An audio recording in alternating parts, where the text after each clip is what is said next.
It is no longer news that Nigeria is not safe for anybody, especially those that live in abroad that wants to visit Nigeria, maybe for vacation or for any other thing. Please be careful of who you go to, who you talk to, those that knows about your whereabouts, and even your family members, be careful of them. And we always say in general that be careful of those that are watching you that you are not watching. This is the story of Mr. Olugbenga Owolabi, an American-based internet visionary and information expert. He had lived in USA for more than 30 years and he was doing so well. But all this while he was in USA, he had this passion for his people. He really needed to help his people. So he decided to invest in Nigeria. He invested in crop farm. He had poultry farm and he had animal farm.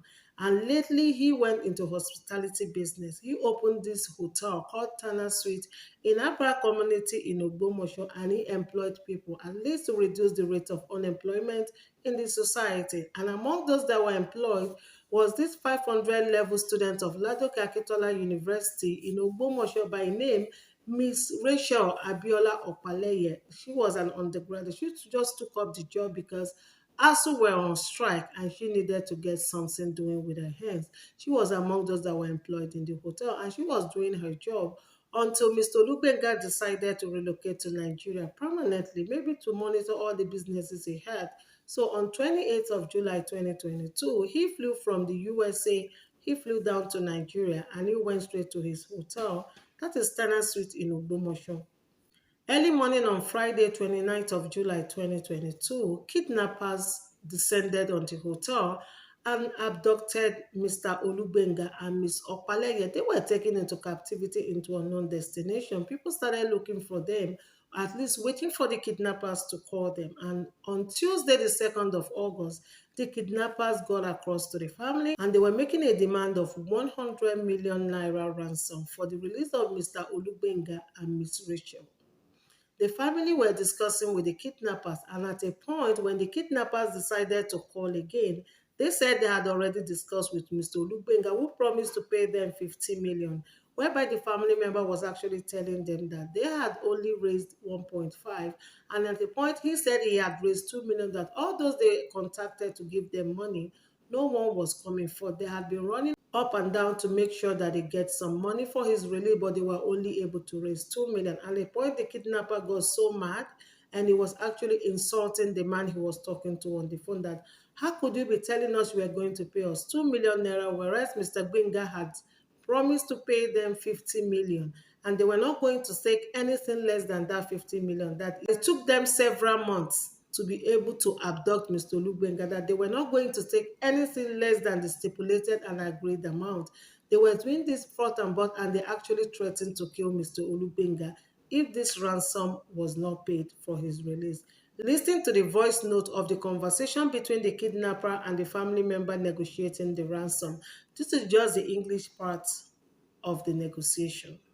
Hello? Hello, sir. Sir, good evening. Good evening, sir. How work?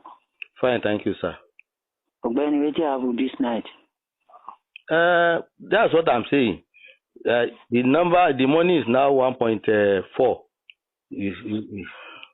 Ogbeni, do you hear me? Yes, sir. Ogbeni, I'm not going to sleep here today. I will kill this Baba to go. Sorry, please. Why Baba tell you to make it with the money, you know, go bring say na money for Baba, say na your own money. I say he has asked me to talk to people and I've talked to them. If they have given me the money, why I not go bring them? Okay, you can't waste my time, Abi. No, besides they waste your time, oh. Please. Okay, what thing you can do now? The thing where they around, I'm trying to see if I can get it up to 2 million tomorrow. Make we come. 2 million. We just get 1.4 now. You know, I told you in the afternoon when you called me, say the fee never, it don't go beyond it's less than 1 million. But now, it don't reach 1.4. You on that 2 million, God go punish you. Sorry, sir. They hear me? Sir, sorry. You and that money, God they punish you and your family. Sorry, sir. They talk to me, they tell me say 2 million, Abi. Sorry, sir. Your brother, I don't tell me say you go give me 50 million. You go talk about 2 million. No, you go talk your dad 2 million. Not call this number tomorrow. Sorry, sir. What be meaning for that? Sorry. I just dey beg you now. Now this ability I dey do for you. I said the man wey dey there with you, no be say he get the money for hand. If you say he get where the money dey, shebi I go just go by there, go pick am. Na bank dey take loan, dey do the business. So for me now to get the money, I just dey talk to people to help us. Listen. Yes, Person wey get people for outside country where dem go school. Who go give am money for that people wey go for the outside country? Those friends wey dey outside country, I don talk to them. They say they go call me. I never hear anything. Okay. No, tomorrow. Not call me. I'll call you tomorrow morning. Not call me. I'll call you tomorrow morning. Let's see what happens between now and tomorrow morning. My eye, they don't blow no different. My flow. So my blow no different. My hand don't tie. They don't tie my hand. No blow no the flow. Okay.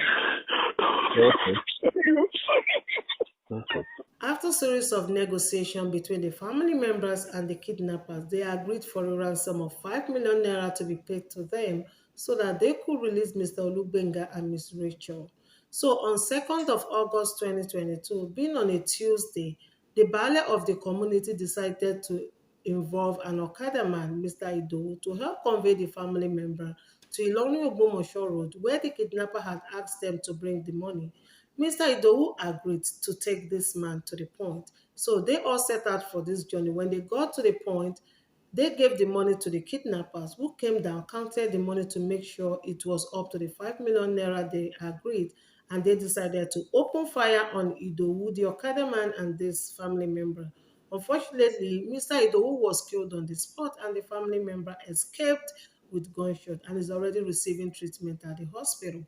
We still don't know what happened because the abductors decided to kill Mr. Olugbenga and Miss Rachel Opaleye when they got back to the forest.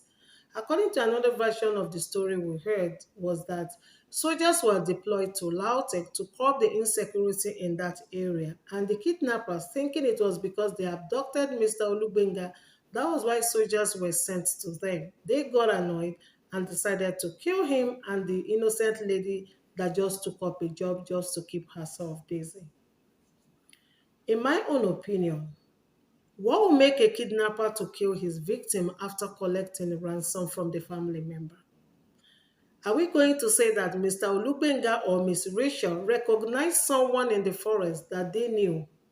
That is the person that planned this kidnapper. We could hear the kidnapper saying they had already planned this kidnapping for several months. So someone, an insider, will be the informant of these kidnappers that told them that this was when Mr. Olugbenga will be in Nigeria, because he left in March and told them he was returning in July to continue with his business or just to relocate permanently to Nigeria.